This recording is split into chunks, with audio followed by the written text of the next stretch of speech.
What's up, everyone? My name is Tristan, and welcome to the first ever Next Level Life interview. Today, I'm super happy to bring on one of my good friends, Kings. All right, today on Next Level interview, we have my boy Kings. Kings was born and raised in Boston, Massachusetts to two Nigerian immigrant parents. He's a graduate of Boston University's Questrom School of Business with a focus in real estate. He's well known for his YouTube channel, King's Commentary, where he gained over 400,000 subscribers. He is now a full-time real estate investor. His videos and focus has always been to improve in all areas of life and to help others do the same. He's one of the goofiest kids I know. Namdi Kingsley Okwerku, also known as Kings, and one half of Cookies and Cream. What's up, my man? How you doing? What's going on, man? Happy to be here. The other half of Cookies and Cream, bro. Yes, sir. Yes, sir. If you guys don't know, me and Kings met by living out in LA together, doing a program out there. From the best times of my life. Absolutely loved it. Getting to know this guy and being random roommates, it was one of the best things that happened. So, man, thanks for coming on. I appreciate it. Absolutely, bro. Happy to be here. Happy to be here, dog. Awesome. So yeah, tell us a little bit about yourself, a little about your origin story. Start at whatever point you want, and then just bring us to where we are today.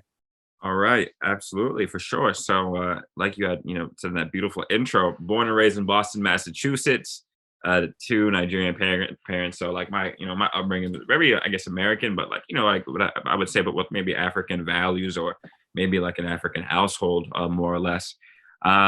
And went to all kinds of schools growing up. Ended up going to high school. Was blessed, had a great opportunity to go to a school called St. Sebastian School in just outside of Boston. But it's a private all boys school and stuff. So a lot of phenomenal school, pros and cons at the end of the day. But I loved it. I absolutely loved it. And from there, I went on to Boston University. I was never really a big school person. Like I was always good enough to just get by. I never really found any kind of real passion in it. But anything that I ever kind of did, anything that kind of related to any of my passions, I always kind of knocked out of the park. So I ended up going to BU. My first year, I was a physical therapy major. Thought I wanted to do that, be all sports, all that stuff, whatever. The grades told me, nah, bro, you don't got a passion for it. You got to figure out something else. And I had to figure out something else. I asked a bunch of advisors, families and friends, or whatever. Everyone was saying, bro, you just sound like a business dude, business. I never even kind of conceptualized like the idea of going to school for business. I didn't even really know much about it, but I said, screw it. Everyone's telling me that. I'm just going to follow that and pursue it. And I got into the business school. Fortunately, it wasn't easy at BU, but I ended up getting into it. I worked my butt off to get in, and then once I got in, I cooled it. I played it cool and was chilling. But just around that time, around kind of my freshman year of college, when I'm there, I'm going hard. I'm giving my best to school, but around that time, just something that was definitely super life changing was I started my YouTube channel. I actually started it in my senior year of high school, but I started taking it a little more serious my freshman year. And that was really just kind of like it started with just like I was just bored. I watched YouTube all the time. I wanted to, I looked at everyone creating content and doing so well. And I used to just always think to myself, like, how are these people having so much success? Like some of these guys aren't even that funny, or, some of these guys aren't even that good, or I could see so many room for improvement. And it kept that same thought kept going again and again and again in my head. And I started making some videos my senior year of high school. College came, I decided to focus on school. I came into college with like 500 subscribers. By the time I did a whole semester and didn't even like make a single video, my following grew from 500 subscribers to 1,000 subscribers. Wow. So then I was like, okay, like maybe let me try making a couple of videos like while trying to do that physical therapy stuff. Physical therapy stuff didn't really work out, but that year, like some of my videos went ridiculously viral, and I got to like 50,000 subscribers, and I got 50,000 subscribers by like April of that same year, and then 200,000 subscribers by the end of that summer. Wow. Doing all kind of viral kind of pranks of videos about like pop culture, music playlist videos, just kind of I don't know, a bunch of trendy stuff, all kinds of trends. It was like, oh, whatever was hot on YouTube or Instagram for the week, I was doing that trend. And and that was great. And so, I kind of found there, I was kind of like maybe like, I guess naturally like an entertainer. I guess I had Mhm. it stamped. I always thought I was a goofy kid or just didn't really care much about stuff, or I was just always making jokes. But Mhm. then I guess at that point it got kind of official.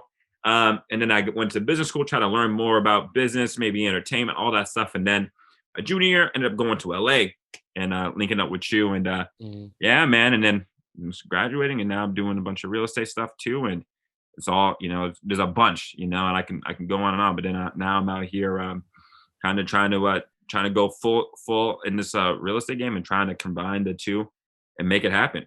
Awesome. Awesome, man.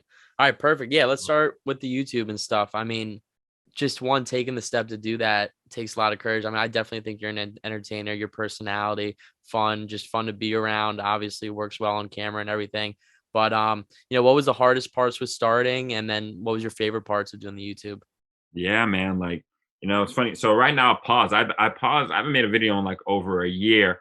Um, I'm 100% gonna get back into it and everything. I can't wait. I'm kind of focusing on branding right now, and the business behind that.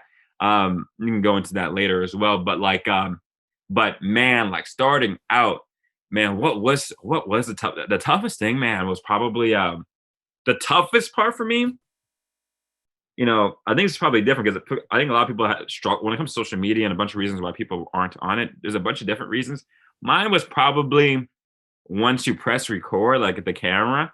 I think Mhm. in the beginning was just like just getting through a video, bro. Like doing a video that takes me that's like that should be like a 3 minute video. Mhm. Like would take me maybe a raw film, maybe 45 minutes or an hour just for a three Yeah. minute because I'd be stuttering, I'd be sweat, I'd be messing up. Now I can do that entire video in one take. It's crazy. Mhm. But that was probably the hardest thing, like getting over those. Everything else, I had a passion to get. I guess I had natural passion to learn the editing stuff, to learn what I wanted to say, all this stuff. But that was probably one of the toughest parts. After that, I blasted it to all my friends. Shared it. I literally shared it to every single person. I went through my contacts, and whether I just met you last week, you've been my best friend. I met you at the club, like whatever. Bro, I sent you this link, and Mhm. just shared it and started going. So that was probably the toughest one, just getting over the camera shyness at first. But I knew I had to do it, man. When you have that kind of fear, it's probably your body telling you, bro, you gotta try something. You know. Yeah, 100%. What was the best part of it starting out? What was your favorite part of it? Man, favorite Before you thing before about you made it big, when you were just starting out, what was the thing you really enjoyed about it? Man, I think the best thing about it really was just being able to create things that my friends enjoyed, like Mhm. that I could joke about with my friends. Could just go in and be like, "Yo," they just come and see me like, "Yo, I saw your video, bro." We just talk about it and just and spreading joy. That's Mhm. probably the best thing about the videos, bro. To meet somebody out in the street, bro, and just someone be like, "Hey, bro, like, yo, this video made me laugh. Like, yo, I remember these videos, like this, blah, blah, blah, blah, blah." That means everything. And so being able to do that with strangers, but in the beginning though, like really being able to do it with my friends Mhm. and just make jokes. That's really what was awesome in the beginning. Mhm. Awesome. Awesome. So what do you think, I mean, I know you're a great personality and everything, but what do you think it really was that brought you that success? Do you think it was a combination of things, or Yeah, one thing in specific that brought you that success on YouTube? it's a great question. Man, like I think like I mean honestly, like what really brought probably the real secret behind a lot of it was, I mean, it's probably a factor of things. One, I had just watched and consumed so much content. I had, I knew what was good and what wasn't. So that kind of base general knowledge. But I would say for me, honestly, I probably would say it's probably passion. Like Mhm. that's what it is. Like there's this. I sometimes I cringe when I hear this, but sometimes I really like it when people say like, "Oh man, try to do something you really love," like stuff like that. You hear stuff like that be really popular because but I'll kind of cringe because I'm like, man, where some as a young person, you don't always know what you really love, and it takes some time to figure that out. But when you Mhm. love something, you're able to suffer through so much more things than other people aren't. Stuff like maybe editing or speaking in front of a camera, or uploading things or creating thumbnail, all these kind of things, or consistently posting.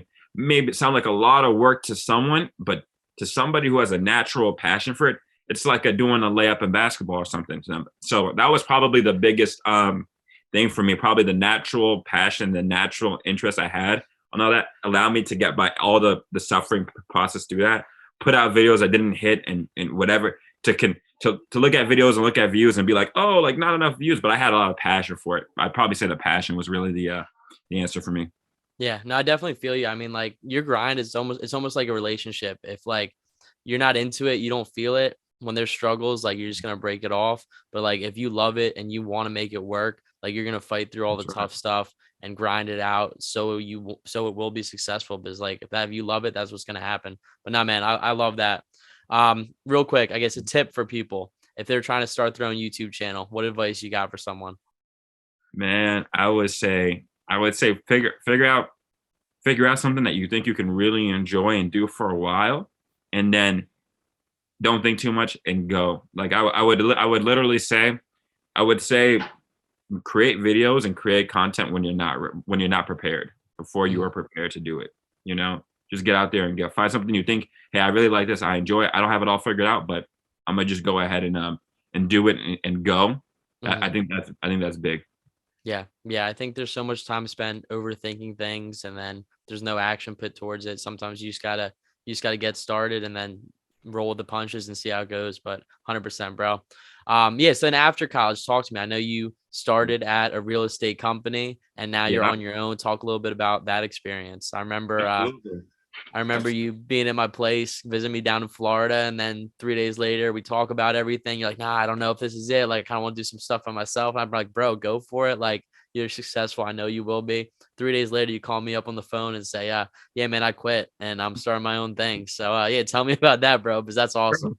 It's actually literally hilarious because so after college I was just like many kids, like I had a following, but it wasn't the most wasn't I guess, I mean, things that you learn, it's just it wasn't the most brand friendly kind of content, even though over the years it definitely changed and got better. Just as a 17, 18-year-old doing a whole bunch of, I don't say nothing really wild, but just like I guess doing pranks or doing music, doing videos around music that isn't the most brand, all these things over time have been a lot more like brand friendly, and as I've just grown and mature. But because of all that stuff, I made a good amount of money in college, but not enough to jump into a full-time salary. Went in there, I was just like most college students. I kind of maybe a leg up, you could say, but I once I had this job at this company called Colliers International, which is a commercial real estate company. And the second I get in, I don't know if I'm just so used to, I don't know what it is about me and jobs, or maybe it's just the right job. And I don't know if I'm fit for certain positions. Um, but, or maybe I'm just such a natural kind of self starter or whatever. I got in there, and for many of the months it was pretty sad there. I was happy to be working from home remotely because it allowed me to do my actual like passions and figure out myself and what I really want to do. Um, but long story short, I stayed at that company for about 14 months. After about 3 or 4 months, I knew this was probably the company to fit to not do it. But I was working from home, so I felt like I wasn't really working much. And the second they start kind of, there was this energy of coming back to the office and stuff. For me, I was like, man, let me try to figure out.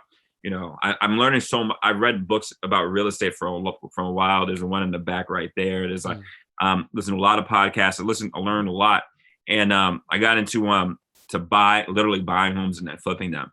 And so I'm learning all about it, and I'm taking risks while having my full-time job. And I remember visiting you, man. I'm telling you, like, hey, man, I got this property under contract. I'm about to close on it soon. After I close it, I'm gonna flip it or whatever, potentially make like $30,000 or $40,000. Like, whoa, and mm, whatever. Like, and you know, I think a month or two later, I got an offer. Not even a month or two later. I think like a month later, I got an offer on those homes right after I bought it, mm. to not touch any of the home or whatever, but that they'll fix it up. But for another fee that pretty much after everything would be $70,000. I was like, oh shit, like, like, man, it's not bad, not bad. I might as well just take that, right? Take it, Yeah, and then I 100%. 100%. So I'm just there, and I'm sitting there now at my job, and I'm waiting for this deal to close for like a couple of weeks. I'm just here, like, man, like, I want to spend a lot more time doing things like this, doing things like showing the world this type of stuff, displaying this, creating content.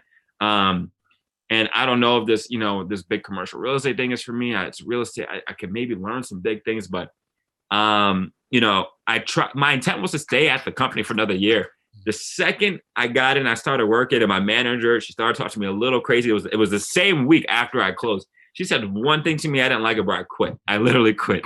I was there in New York. I just see Tristan over in Jersey, whatever, and I'm there, and I'm like, bro, like I quit. I just up and quit. I sent an email, and I was like, I'm like, how do I quit? They're like, oh, look, you sent an email to your manager. I sent an email, subject 2-week notice. Like I'm out of here. And since then, I haven't looked back, and it served me well. Awesome. Awesome. Yeah, bro. I mean, when you called me up and told me that, I mean, I was working on my own business, and I was like, man, he's doing it again, doing his thing, grinding it out. And bro, like all that's been an inspiration for me too. Like I've learned so much from you, from what you taught me with YouTube, starting your own business, all that stuff. So talk to me about starting the business now. I mean, Man. what's been the struggles? What's been the best parts with that? What advice do you have, and how's that been for you? Absolutely. I mean, the biggest struggle for me, I think I've done. The biggest struggle for me was probably, I feel like I've kind of I'm past it now. I feel there's definitely a bunch of challenges for me, but the biggest challenge is, Mark Cuban has a saying like, yeah, you only have to be right once. Just remember that. And that was my thing. Just being right once. That's really all I was looking. Just getting one flip, getting one day, knowing that, oh, this is actually real and I can actually do that. Once I got that win, it was good. But that struggle was, maybe you got a job that you don't like, or you're in some type of situation that's tough to get out of. I was at a job I didn't like. And I'm here trying to raise the capital, try to figure out how to do all these things. That was a thing, trying to have a full-time job while trying to make that 40,000 on the side, or 30,000 on the side. Like that was the biggest challenge, being self-disciplined enough to go to the gym during all those things, or to still be hanging out with people and having a social life, and still working, and then still finding the time to work on yourself and work on the business. That was the toughest thing to get absolutely. Now that I've been on my own, and I was just by myself, and I was like, oh damn, like, this is pretty tough. I think the hardest thing maybe was just kind of, it's just, it's me versus me every single day. At the end of the day, when you're an entrepreneur and you're working on your own business and not relying on anyone else, it's you versus you. You have no manager, you have no boss. So building the discipline to start scheduling my days and saying, yo, I have to do this during these hours, and prioritizing has probably been the toughest thing. Like, because every day I got to wake up. I wake up early. I wake up at 5 a.m. every day, and I try to set up my schedules, go to the gym, have my routine, do my journaling, do this, make calls during this, have my breaks through here and whatever. That's probably, and I'm still working on that, but that's that was probably the toughest part about really being on your own. When you're on your own and you do not want the business to fail, bro, you got to start, you got to really manage yourself.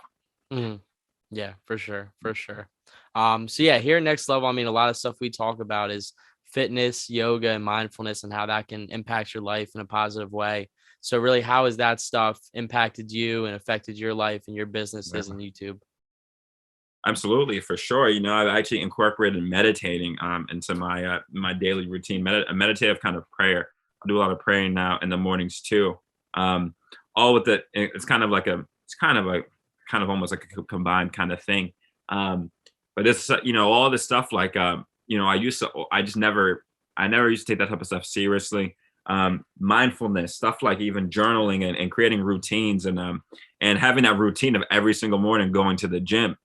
All this stuff, it's kind of called like a miracle morning, have been ridiculously impactful for me, because I'll wake up on all that stuff. I mean, I wake up at 5 and I start working at 9, so I wake up early just to spend a lot of my time awake for the day, just on all that stuff, focusing entirely on myself, my health, my mindful, all of those kind of things. I'll do that, and once I do that, I've won the day. The work part comes easier. Facts. But even when I'm late and I have and I wake up late, or I mess up, I don't cut those things out. I actually have to do those things now, and I'll cut out work stuff, because and it ended up being such a priority for me. But yeah, man, it gets me in a phenomenal routine, and it and also having that consistency can instill a lot of confidence in yourself after all that discipline, that you have. So yeah, man, that's how all that has affected me. Yeah, I love that. I definitely think, doing it in the morning is something I've always tried to do because, you get it done in the morning. You could always do it again later in the day, double it up on any of those stuff. Or at least since you have it done, now you have no excuse throughout the rest of the day. It's easy at the end of the day to say, you know what, I'm tired. Say, you know what, I had all this extra stuff. I got to get this done.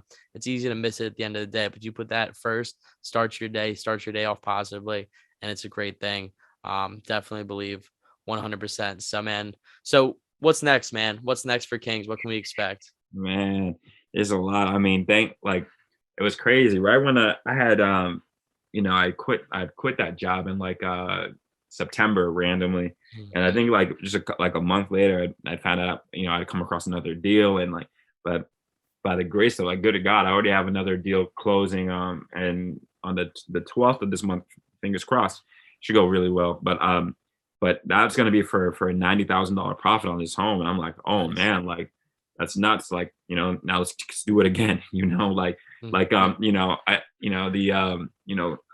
what the gods of real estate, whatever, they messed up letting me understand the knowledge now, because now that I know this, now I'm like, okay, just let me just jack it up 10 times. So I'm in this mentorship program. My goal for this year is is to do 1.2 million in revenue this year. So that's going to be 100K a month.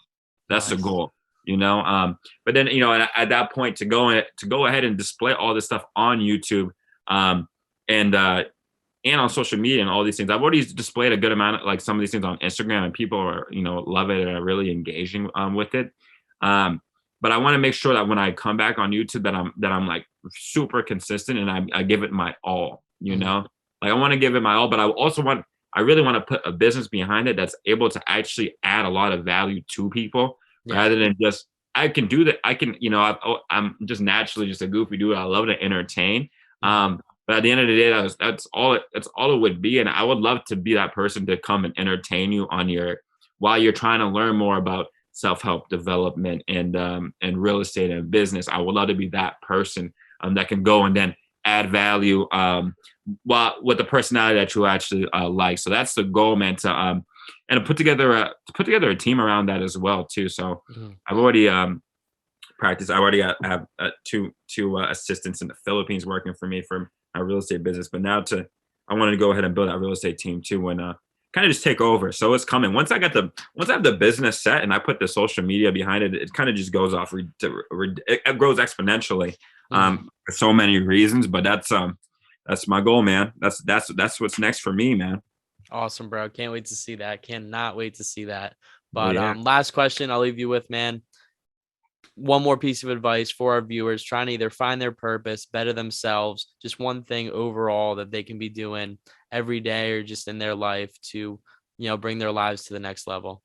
Absolutely. I mean, I would say stay proactive. Stay proactive. Don't give up. On these days when you're thinking like, man, what's really my purpose? What's my motive? I don't know. Or this person looks like they got to figure it out. Like how they do that. This person they got to figure it out. I'm trying to be like that. Stay proactive. Keep trying things. If you think you're not there, the only way you're gonna know is by trying things, and explore things you're naturally drawn to. Those are things. That's been some of the most rewarding feelings of my life. Some people will tell me, don't do this, but anytime I've ever been drawn to something, my passion's been able to just kind of blow by all kind of normal restraints or whatever. So try to keep going if you're trying to find your purpose, trying to find that passion. But stay proactive. Try not to get in that slump that it's easy to get in some kind of in a kind of a depressive state when you don't have all those things going and whatnot. So I would say, hey man, keep your head up. Keep fighting but stay proactive. Keep trying things and keep meeting people. Keep doing new things if you have to. But stay proactive. That's what I would say, man. Just go ahead. Just go do something. Love that, man. Thanks. You're an inspiration. I appreciate it. But thanks, man. That's pretty much our interview. Kings, drop your socials. Everyone go follow them. Check them out if you haven't already. Absolutely. Kings What's Commentary. your Insta, bro? Kings.nko on Instagram and Kings Commentary on YouTube. Awesome. Check him out, man. Love you, bro. Appreciate it. You Talk too, to you dog. later. All right. Peace. Thank you everyone for tuning in to this week's episode of Next Level Life Interviews. I hope you all enjoyed. Please like, comment, and subscribe for more. Check us out on Instagram and TikTok at Next Level Life, and check out our website, nextlevellife.com. Thanks.